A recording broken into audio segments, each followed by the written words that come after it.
What you guys got another product review of the Dragon Touch Vision 3 Pro. Now this is a Wi-Fi sports action camera with Ultra HD underwater DV camcorder.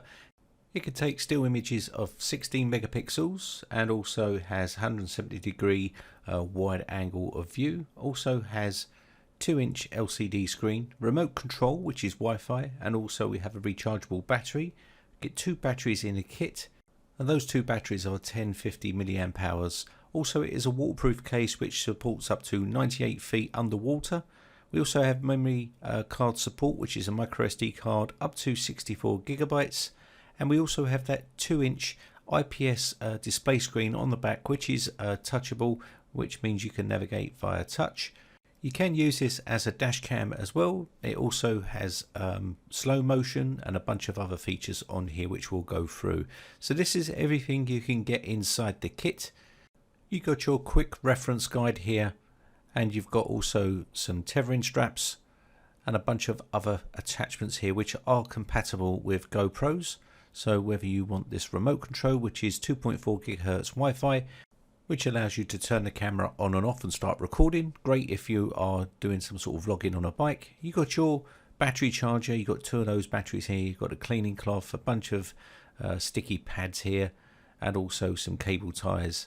You've got every possible attachment and fitment here for your camera, which you're going to need. You've got your charging cable here, which is USB, and you've also got this handlebar to put your camera onto, so it can be on your handlebars.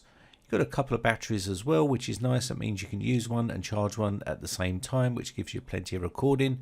This does allow you also to put these onto your crash helmets and stuff like that if you're on a motorbike. A bunch of other attachments here, an extra back plate here. And also a good thing about this one as well is you can use it as a dash cam if you want to, and you can also do time lapse and slow-mo and stuff like that. I'll show you a bit of the slow motion a little bit later on, but this is the actual action camera itself in its waterproof housing. This means that you can use this underwater. You've got all your function buttons here, your mode buttons, power button, and your navigation button. So even when you're in the water, you can navigate by these buttons here. Obviously the touch screen won't work while you're in the water because it's in its waterproof housing, but once you remove it from this waterproof housing, the camera will work. Now you can see here, I haven't opened one of these for a while. There we go.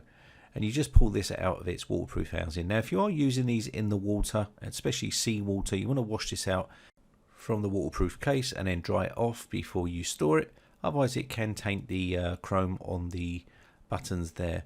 Now you can see we've got a rubber seal around here to seal the actual unit, so there's no water that can get inside here. And I've used these quite a bit when I've been abroad, and they work pretty well, and you get some lovely shots under the water.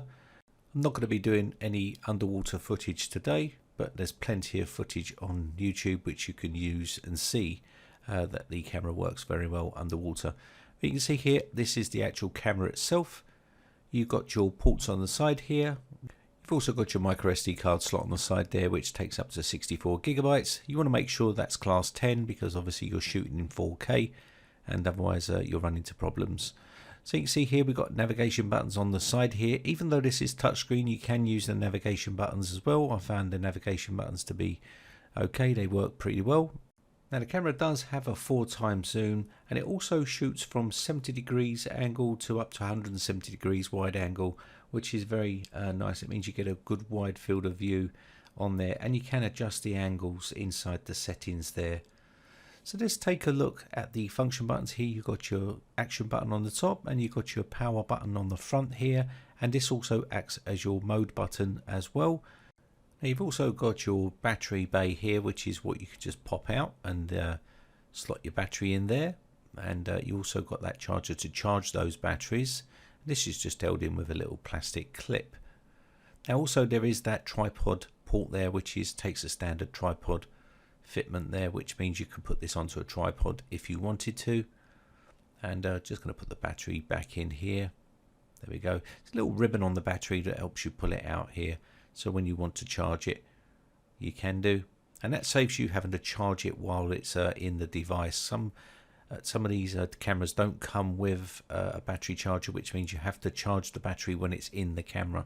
This one you don't have to. It's got some little tutorial here just to go through here, just to show you how to use the touch screen. So let's take a quick look here at the menu. Once you power it on here and get the screen on, this touch screen will work. So you can see you can time lapse here, you've got exposure, white balance, you've got all your usual stuff, angle, driving mode, slow-mo. You've got quite a bunch of settings inside here that you can use. Image rotation, if you need to turn the image upside down. If the camera's upside down, you can rotate the image. So you've got all your usual stuff here.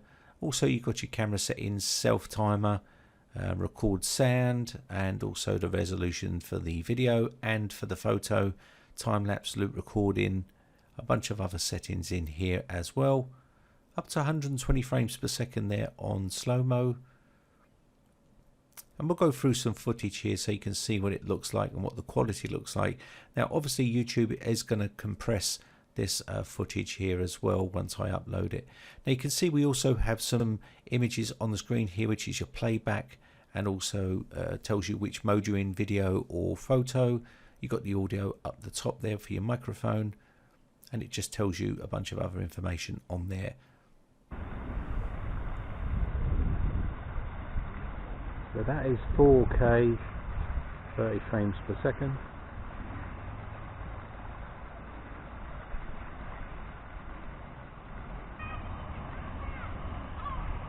At 1080p, 60 frames per second.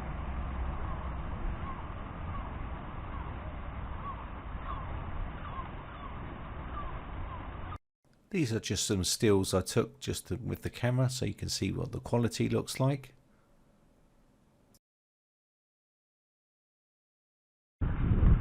So this is walking along 4K 30 frames per second to get an idea of how stable it is when you're walking. Got it in a little camera holder. So there you go guys, that is the review. I shall show you some slow motion and then I'll end the video. My name has been Brian from briteccomputers.co.uk. If you're interested, I'll leave the link in the video description. I shall see you again for another video real soon. Thanks again for watching, and don't forget, give it a thumbs up. Bye for now. Now if you haven't subscribed yet, hit the big red subscribe button on my YouTube channel and hit the bell notification button next to that to be notified when we upload new videos.